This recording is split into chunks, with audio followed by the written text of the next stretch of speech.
yet to tap into this global industry. So what are the things that are required? What are the prospects of investing in shipping as a nation? How can we turn things around and make Nigeria a maritime hub? And what are the challenges confronting us as we seek to become Africa's maritime hub center? These are many more I'll be reflecting on if you can keep us company from now through 10 o'clock. But first, let's have a word from our partners. And when we return, it will be time to sail on the waters of discovery.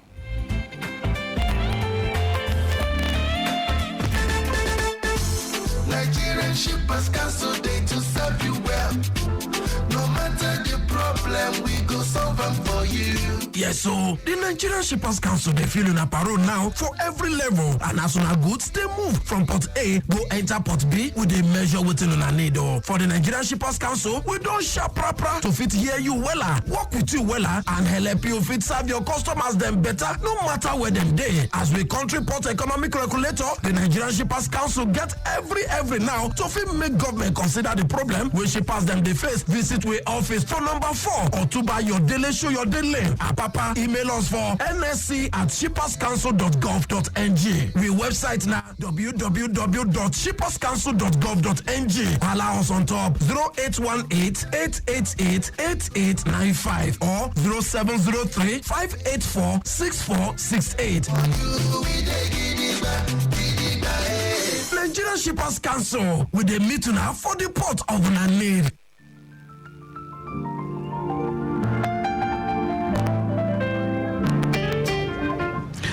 Traffic Radio 96.1 FM. Maritime Today is the program. My guest already on the line. I'll be joining him shortly. But let's take you through the Lekki Aja corridor. It's better movement from the T junction en route to Ibeji Lekki as well as Awoyaya. Those areas are still looking good. Awoyaya ShopRite proceeding towards areas like Shafadi. Looking good as well. I understand there's a broken down container laden truck with mechanical fault at Safeway. The driver has been contacted. I understand he has contacted a mechanic, but we have traffic managers on ground there trying to see if that can be taken away safely. Now, Safeway to Ogidon, heading towards Sky Mall. We have a construction going on within that particular corridor, so slowness there. Sky Mall to Luke's. Leaving Olokola is slow, proceeding towards, it's slow there. We have construction and diversion coupled with a counter flow there. Locks leaving, stretch, that entire stretch to Adesoya underneath the bridge is also looking very good to go. The return journey from underneath the bridge, that entire stretch for Adesoya to General Paint is looking good at the moment. And all through that corridor, apart from the construction work, you still have it relatively cool and calm at this time. All right, then let me quickly see if I can give you another one flash update coming in from the Ebuteru and Akpogma end. There's a broken down crane. It's a crane having rear tire hub problem. This is by the side of the bridge, talking about Eco Bridge, though it's not really affecting your movement at the moment, but the truck cannot be towed, so it has to be fixed on the spot. So you need to take note of that. It's just beside Eco Bridge, and that's where we have that location. Now, those of you on Ikorodu Road, from our live cameras in the studios, we can tell you Ojota Interchange heading towards Ojota proper, still looking good. Heading to Maryland, not bad at all. And from there towards Fadi, looking lovely as well. Lagos Abeokuta Expressway, you have it good, but Ilezik heading towards National is slow. Nothing unusual. It's a merging point. Narrowed lanes, also responsible. Beyond that point, heading towards Oshodi, looking beautiful. Those will be coming into Lagos on the Lagos-Ibadan Expressway. It's also looking good as well.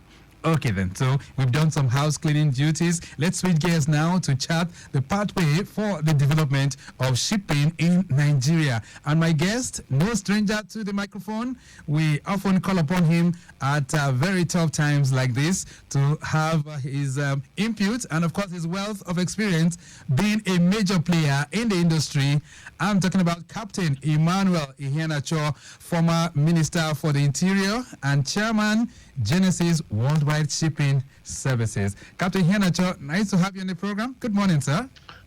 Good morning, Mr. Oteri. It's nice to be here. Wonderful. It's been quite a long time we had this conversation, so how are things panning with you? Well, we are fine. We are really thankful to God. Everything is going fine. Wonderful. Captain Iheanacho, you are a consummate professional, a prominent voice in the maritime sector, and it is at times like this that your wealth of experience is most needed. So first things first, how would you assess the maritime sector as it stands today? Yeah, well, the maritime sector in Nigeria as it stands today is exactly where it was when we last spoke, and which was months ago. I really wish that things could move faster than they appear to be doing. But basically what we need to do is really not continue to talk about the need to develop the maritime, but actually to structure some proper plan of action and then follow it. We have to realize that our economy is dependent almost entirely on the movement of ships that move our crude oil into international waters, ships that bring semi-manufacturers, consumable items back into the country. Right. And so we cannot leave such a vital artery of our national economy in the hands of people other than Nigerians. Right. So we need to generate plans for investing in ships so that our people can acquire the necessary technology. The availability of ships opens up new markets. It leads to the transfer of technology to our people. So by sitting down and talking about it endlessly and not really focusing upon specific action plans that we want to follow is not really a very good thing indeed. So we have to move on. Sorry to badge. So would it be fair to say we're just sitting there and talking, or perhaps we are trying to do something but doing something the wrong way? Well, we're just not doing anything at all. We just hear a lot of slogans being tossed back and forth. For instance, we need to have some ships, specifically Nigerian flagged vessels. Right. We don't have them. We haven't had them for a very long time, but we have not stopped talking about the need to do this thing. So we need to look at the structure of our imports and exports, because the structure of our imports and exports will dictate the type of ships that we have to invest in. We need to look at our capacity for being able to man the ships, but much more importantly, because we're talking about technical issues all the time, we need to understand the market context within which these vessels operate. If we have a mindset that we will buy ships and then the government will yield their cargoes and dictate that we carry them, then we're not going to go anywhere in a hurry. We really need to be prepared to competitively challenge for the economic opportunities that arise from participation in international shipping. Okay, I'm just looking through some figures here, and each time I run through them, it sometimes gives me some running tummy, so to say. Coastline of over 800 kilometers, inland waterways, potentials of over 350,000 kilometers spread across the 26 states of the country, over 350 economic exclusive zone, and 12 nautical miles of territorial waters, Captain Iheanacho. This is potentially rich, right? That's what it is. Absolutely, that's what it is. So you have indeed defined the physical extent of the opportunities that really are staring us in the face and have been staring us in the face for a very long time. Right. Of recent, of course, you should be aware of the redesignation of the industry, where what used to be the maritime industry is now referred to as the blue economy industry. There was really a lot of fanfare and people were shouting and screaming, "Oh, what a wonderful thing." And I always said to them, forget about the slogans, whether it's called the blue economy, whether it's called the maritime industry, as long as you understand what is in there and what needs to be done. So we're talking about developments of infrastructure in shipping, development of infrastructure in the ports industry, consideration of current technological advancements that would define who control all these economic arteries in the future. So how ready are we? Right. Are we familiar with the blockchain concept? Are we familiar with the automation that is absolutely taking ports facilities by storm? Are we aware of the autonomous vessel of the future, where ships now would not be manned by human beings but would be remotely controlled from the port of origin, say in Europe, all the way to Africa, our facilities are developed to the extent that they will be able to play host to some of these very, very sophisticated vessels that will be coming. The answer is absolutely no. So we've got to get on with it.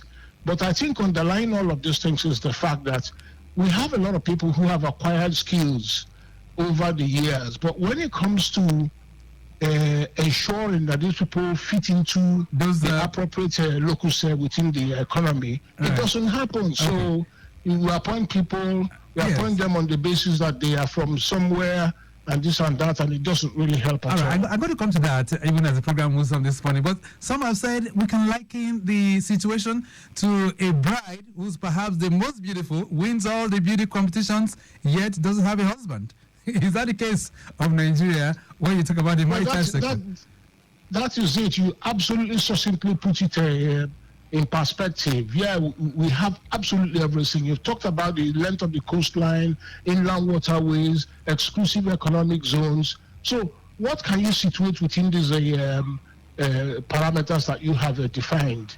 Ships, human beings, people with skills, and absolutely focus on a vision that's really would yield a better standard of living for our people in the future.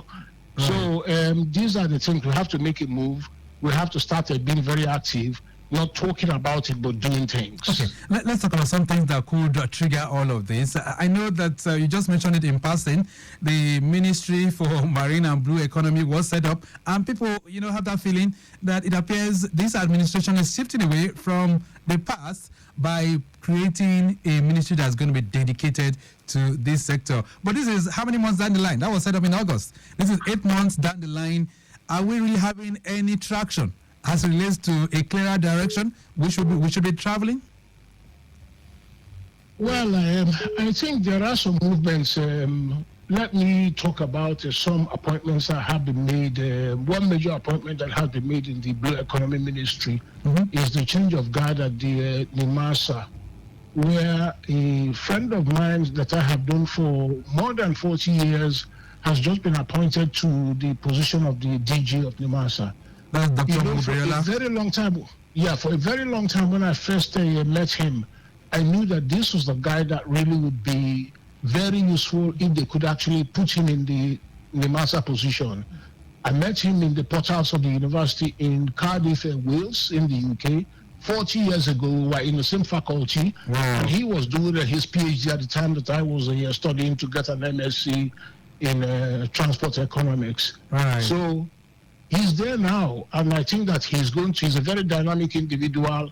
He's somebody that we really ought to put all and every support that we have behind, and I know that he's going to really achieve great things in that position. All right, let's look through the others now. Barrister Pius Okema Akota is the Executive Secretary of the Council, Nigerian Shippers Council. Commodore Duja Ifedwa is the Rector of MAN, Orong, and of course Mr. Bola Oyebamiji is the Managing Director of the National Inland Waterways Authority. So how would you assess those appointments? Plus that of Mohammed Bello Koko, who is the MD of NPA. It is very difficult for you to call me on air and say I should have evaluate the appointment of some officials. I couldn't do that at all. I can only say to you that of the people that you have mentioned, I know Commodore Fedwa, I know Mohammed Bello Koko. The others I don't really know. Mr. Akuta, yes, I think I have met him. And really, these guys are very good guys. I know Fedwa has been very effective in holding the Oron institution and absolutely running it to a very high standard. Bello Koko is absolutely solid in terms of the service that he has given in the NPA, has given a very good account of himself. I know Mr. Akuta has absolutely done very well at the Shippers Council as well. Right. So these are the ones that I know. The other ones I don't know. We have some very good guys there. But remember that if you have a good house filled with the professionals, they have to be led, they have to be absolutely motivated, and there has to be an objective that they are aiming, and it must be a measurable one. At the end of the day, you will sit back and say, oh, we've worked for 1 year, what have we achieved? Look at where we are, look at where we have to go, look at the additional measures that we need to put in And place. that is where the critics are really coming from, because some have the feeling that it's not just enough for you to appoint those who are intellectuals, probably those who know the books, but might not really have the wherewithal in terms of the field and practical experience. Is that not where we are right now? That is absolutely true and correct. That is partly part of the problem, but of course, leadership is there. It's very essential that all of these generals, if you like, are going to be properly led into battle, and they are going to be focused on specific objectives that they need to achieve over time. All right. I know you've been in government before, former Minister for the Interior, and at that time, even though they brought you in, you are a practitioner within the maritime sector. You are brought in to head the Interior in Nigeria. Today, if you were given that challenge of handling the ministry called Marine and Blue Economy, what are the first things? What are the low-hanging fruits that you seek to solve, Captain Iheanacho? Well, to be honest, I mean, you just touched upon something that has been there for a very long time. When I became Honorable Minister of Interior, I wasn't actually expecting that was where I was going to be posted to. I actually thought that they were going to leverage on my expertise in transport, more particularly in the maritime sector, and then I was going to have an opportunity to do things there. But unfortunately, it didn't happen, and so that's the way the cookie crumbles.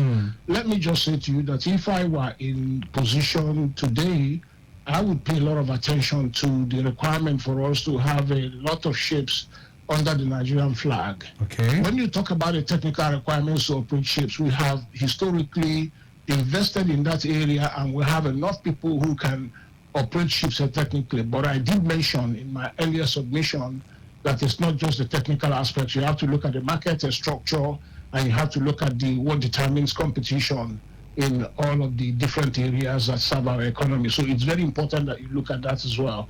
So the ports, of course, I can see that they are already doing things, because they've set aside a budget of about $1 billion, as I understand it, for revamping port infrastructure. I think that part of the revamping would involve building new ports and also upgrading old ports that are there. So things are being done, but I think they could actually be speeded up a little bit, and we could be a little bit more focused on measurable indices of performance in those areas. All right, the Lagos Traffic Radio 96.1 FM, chatting the pathway for development of shipping in Nigeria is our focus this morning. And Captain Emmanuel Iheanacho, who is former Minister for the Interior, also Chairman Genisis Worldwide Shipping Services, is taking us to the classroom this beautiful Wednesday morning. We're going to take a short break right now, but when we return, he's talked about the ability for us to really be a player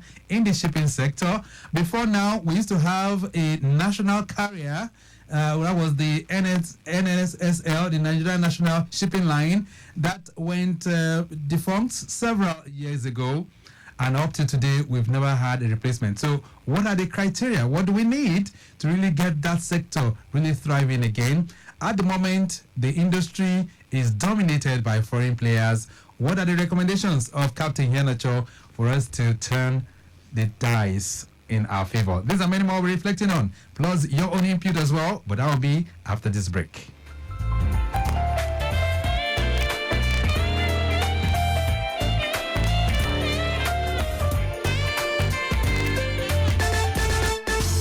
Nigerian shippers cancel day to serve you well.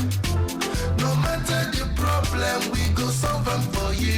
Yes, so the Nigerian Shippers Council, they feel in a parole now for every level. And as soon as goods, they move from Port A, go enter Port B, with a measure within on a need. For the Nigerian Shippers Council, we don't sharp proper to fit hear you wella, work with you wella, and help you fit serve your customers them better, no matter where them day. As we country port economic regulator, the Nigerian Shippers Council get every now to fit make government consider the problem when shippers them they face. Visit we office for number 4 or to buy your daily show your daily.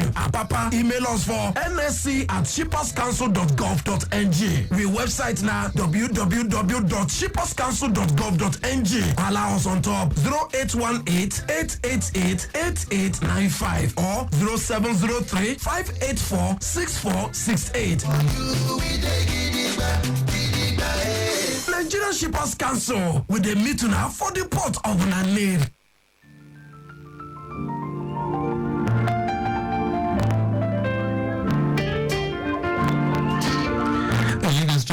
96.1 FM. Maritime Today is the program, and I still have with me on the line this morning Captain Emmanuel Iheanacho, who's a guesting. He's taking us to the classroom. We did tell you, making that journey inwards Lagos on the Lagos-Ibadan Expressway is still looking very good. All right, so the flash update for that embediment at Olowu inwards Ikeja, it's a falling articulated vehicle.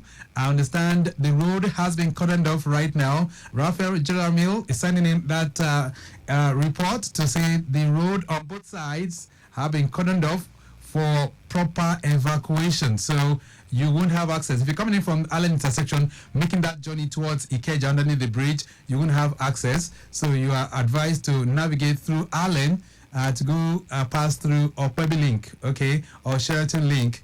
From there, you can proceed on your journey. Okay, so that's the travel advice right now. Okay, so we want to expand the discourse beyond the studios too, to have your input as well. If you want to probably ask Captain Iheanacho one or two questions, feel free to do so. Let's get back to the conversation now, Captain Iheanacho. So, very many years ago, the Nigerian National Shipping Line got defunct, and up to today, no replacement. What are the things that are required if Nigeria is to get back on board and have its ocean-going vessels once again? Yeah, I think the most important thing is we have to learn lessons from what happened historically. So we did have a fleet of about nearly 20 ships at one time. And over time, that fleet became depleted because we were not really making more money than we were spending in costs. So the question is, what lessons did we learn? Why did we buy a fleet of 12 ships at one time? And who ordered those ships? Who specified them? Because these things are very, very important. You know, politicians are very good at saying, yes, these ships, we bought them, 12 of them, and they've gone. Then you ask the question, who bought those ships? And why did the person who specified the ships in the first instance abandon them on the blocks? Because the shipping industry is very dynamic. Technology is changing all the time. Right. So you might order a type of ship with a type of shape, with a type of engine, with a type of consumption. But over time, the variables that really impact upon the cost of running ships change. And as those things change, then the person who ordered the 12 ships will no longer want them, and he will put them on the blocks and say, okay, we're going to sell them. So if you don't know much about these things, you will run up there and buy them, because to you, one ship is interchangeable for the other, but really that's not the case. So should Nigeria have its own national carrier at this time? Nigeria doesn't have a national carrier because Nigeria has to develop one. Nigeria has to develop one, keeping in mind the structure of its trade. We have a very large trade in containers going out and going in. What is the trend in terms of a ship size and ship structures? The container vessels are becoming larger so that the benefits of economies of scale are realized in operating some of these ships. Can we build these ships? We can't build anything. Don't even think about it. I mean, we've been talking about building ships. Building ships is not really like building a boat. We do have boat yards in Port Harcourt and in places like that. But when you talk about building ships, it's a major undertaking. So you can buy the ships, but you must understand the economics of shipping. You must understand what type of ships you want to specify, what is the hull configuration, what is the size of the engine, what is the general practice now with respect to the speed at which ships steam. So there's so many factors that come into it, and it takes a lot of expertise. But I think that from the government side, they have a responsibility to look into the skill sets that have been developed over time to say, this guy went to this school, look at the things that he studied. He will be able to fit into a scheme to develop a fleet, go there and be designing these things for us. But if we don't do it, and we continue to play with people, they spend their lives, they have a PhD, and at the end of the day, when they come around, they look for a job, they can't find it, then they jump all the way to Canada. Which is quite unfortunate. We're not going to have a national fleet. We're not going to be able to do anything at all. So you are part of those who supported the cabotage system. 21 years down the line already, the law was enacted back then, but it doesn't seem to be working. What's going on? Well, the cabotage thing wasn't really set in stone. It was a part of a dynamic situation. we needed to have a platform on which people who wanted to learn the skills in ship owning and ship operations could practice. And we thought the cabotage would be it. If you have some small ships running around the Nigerian coast, running around the West Africa and the middle trades, then you will be able to learn. But all that time we talked about it, people never got ships, so they never had that real opportunity to understand how to operate these ships. So right now, if you're asking me what is the priority, is it the cabotage or is it investments in international shipping? I will tell you not to concentrate on one tiny little segment. Okay. Because what serves our trade, about 90-something% of our goods are carried on international trading vessels. So concentrate on that as well. Of course, you could be looking at the cabotage thing. There's nothing stopping you from actually dealing with the two requirements at the same time. Right. Some people are actually empowered to buy small vessels, and some who have had experience in operating ships are empowered to go forward and then try and their hands at working within container conferences and running a bigger ship. All right, on Lagos Traffic Radio 96.1 FM. I hold my next question because it's also very much affiliated to what you just said right now. But if you want to speak or perhaps contribute to the program on this morning, just send your message, or you can call 08099120777. Some messages already coming in for you. This one says, good morning, Lagos Traffic Radio. Thank you for bringing this man to the radio.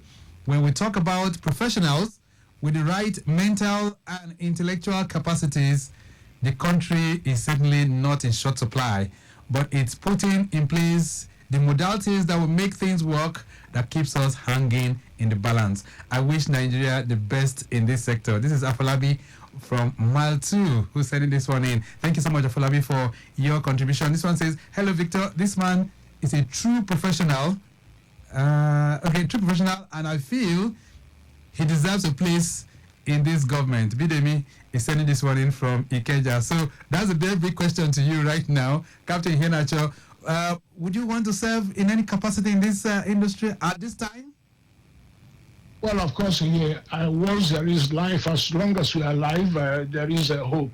So if I was tapped to do something in an advisory capacity, I have already been an honorable minister of the Federal Republic, so that really limits the areas in which I could be used. Right. But nothing stops me from advising, right, how the policies ought to develop and what ought to be the content of policies for developing shipping and the maritime. All right. So if you call me at any time, if I'm alive, by the grace of God, I'll be there to help. All right. So at the moment, like we did say earlier on, the shipping sector, lifting of cargo shipment, dominated by foreign ship owners. So if Nigeria were to go in that direction, President Bola Tinubu says, going forward, to tackle the challenge of capital flight, with all of this, we need to have our own vessels. What would be your recommendation, Captain Iheanacho? Well, the very first thing that I would do really would be to target the tanker trade. The tanker trade, for the simple reason that is where everything stops at. Export of crude, and then the trade itself, a tanker vessel coming down to Nigeria, loading one single cargo and under one bill of lading. It is the simplest thing to do. You could actually say, let us enter into the container trade, but I will tell you that the container trade is actually much more complex, because on a ship you will carry about 500 containers. Inside one container, there will be about hundreds of different cargoes. Each and every one of those tiny little pieces that are inside those containers are served by different bills of lading. Right. So, moving away from what is inside the ship itself, you look at the trading pattern of the vessels, and you see that you would have a commitment to go to ports, whether there is cargo or not. You have to call at those ports, and so you have a lot of fixed cost elements in running a container vessel. So if you ask me where I would start from, I would actually start from the requirement for us to have tanker vessels that export our crude, if we have to export them. Now, who's going to invest in adding this? value to the crude rather than actually just collecting the money for the crude and allowing others to add value and then to make a profit from that. Right. So who buys this? Is it the federal government? And then who administers it? Who runs it? What are the models that you would recommend? what models are you talking about? Is it who buys what? Who buys the ships or who buys what? So who buys the ship and who runs the line?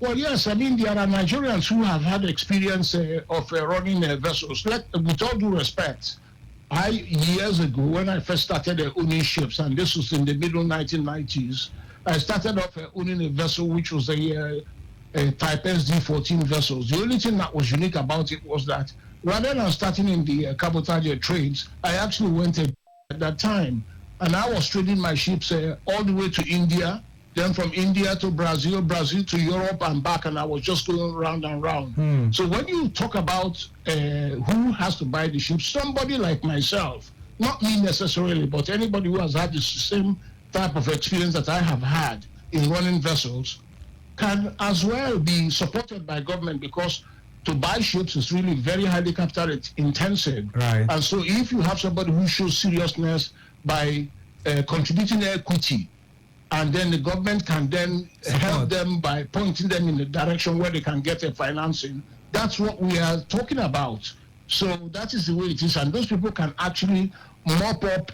All these young chaps have gone to a trade in Oron and in all of those places, and they now start getting practical experience in how to run ships. All right. This is the way it should be done. Let's begin to take this home now, right now, Captain Iheanacho. So even as we wrap this up, where do you see the industry in the next 5 years? Well, I don't want to sound pessimistic unless there is a definite change in attitude to say that within the next 5 years, let us set a target to say this is how many ships we would have been able to assist Nigerian shipping indigenous shippers to acquire. Otherwise, if we allow that, they will just continue talking. It is the same thing. They're just talking at each other. The private sector saying, oh, we want the CVFF disbursed, and then the government saying, well, we are going to come to it, and 1 year goes, and the next year goes, and at the end of the 5 year, you will call me again to say, 5 years is gone, we haven't done anything. What are we going to do in the next 5 years? And I'll say to you, we're going to talk again for 5 years, and then nothing would have been done. Right. But we have to set definite targets of performance, and we have to be able to develop a budget for acquiring this vessel, because it needs money. All right. And it needs planning. We'll leave it at that for now. It's always a thing of joy having you on the program. Captain Emmanuel Iheanacho, thank you so much for linking up with us this morning. Thank you, Mr. Victor Oteri. It's always a pleasure talking with you, and I wish you all the best. All right, then. So he's the former Minister for the Interior, currently is Chairman, Genisis Worldwide Shipping Services, and we've been able, in our own little way, to chart the pathway for the development of shipping in Nigeria. We have to go. The program has been produced by Dio Anthony. Maximum thanks to Rebecca Adamo, who's Assistant Director of Public Relations for the Nigeria Shippers Council. Not forgetting Barrister Pius Akuta, who's the Executive Secretary, for making this conversation possible. You can connect with the Shippers Council on all their platforms at NG Shippers. My name is Victor Oteri. Have a great day.